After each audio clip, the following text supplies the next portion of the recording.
So what we have here is a few tips and observations and opinions that are solely my own regarding the best way to remove a steel coupling from the end of a pipe. So what I was confronted with a couple of weeks back was a pipe that was sticking out a little too far, and I didn't need all of this length. This is about an 8-inch by 2.5-inch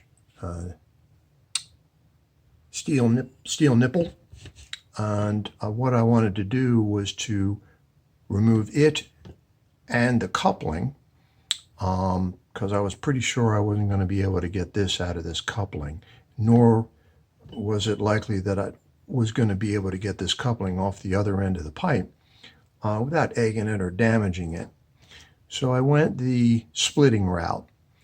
Now, if you're dealing with cast iron fittings, what I generally do is notch the fitting. I used to use this abrasive cutoff wheel in the 4.5-inch grinder, and it's very nice, but these things tended to wear down pretty darn quickly.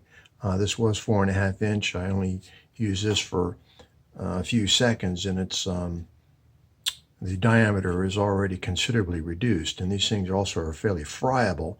They're fairly inexpensive, but they do shatter and wear down pretty quickly.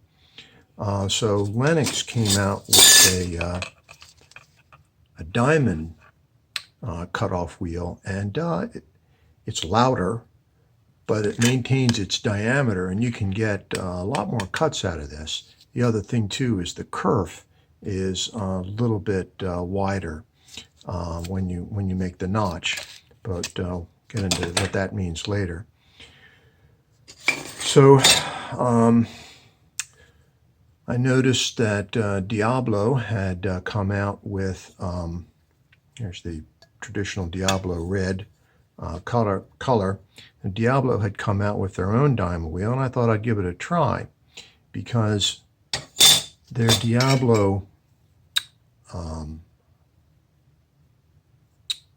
carbide blade is absolutely stunningly superior. This thing, even though it's got a few damaged teeth, this has got a lot more use in it, and just chews through steel pipe like nobody's business. Really great. Sure beats anything out there currently on the market.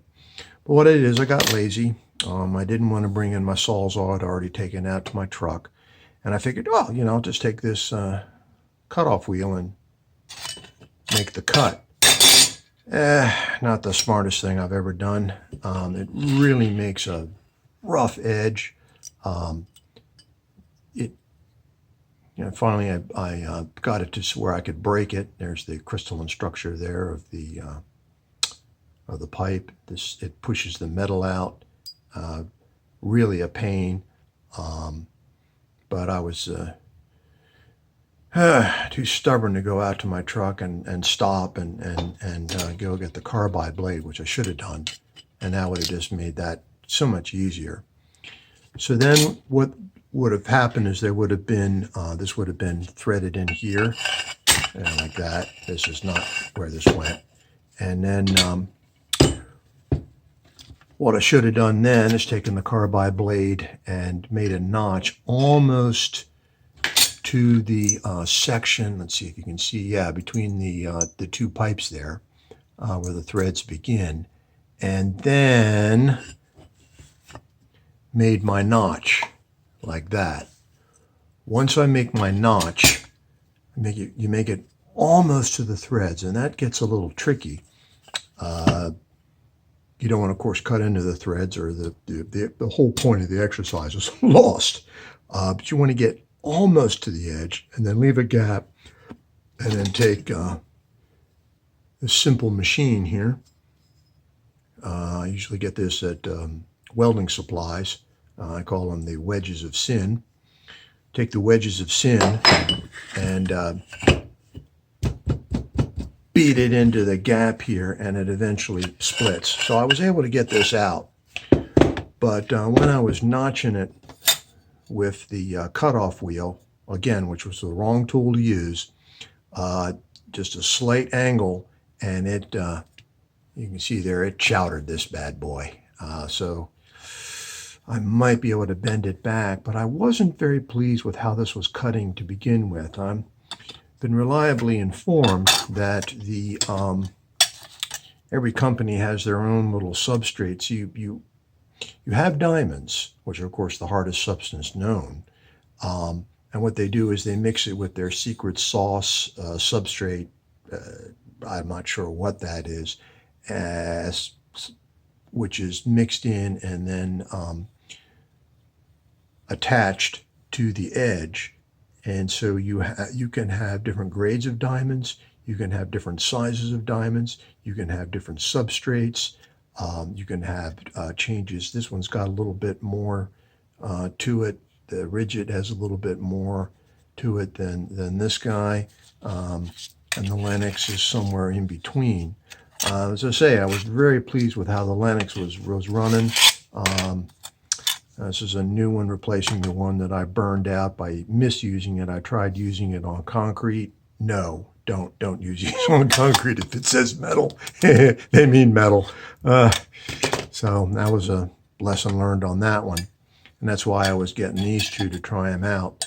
Again, not very pleased with the, I mean, it works, but it was slow, slower than the Lennox. And the rigid seemed to be pretty good.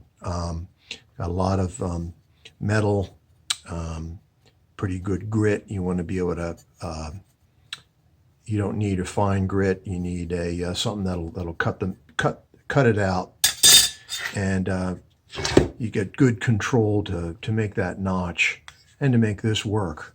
I hope this helps. If anybody's out there facing getting one of these things off, I mean, without having to take the wrench and risk egging it. It's a 6 of one, half a dozen the other, which is going to work for you. You have to take your best options, but you definitely want to use this carbide as much as you can to make the rapid cuts, and then go in with the fine control of the 4.5 inch grinder. And good luck, and stay safe.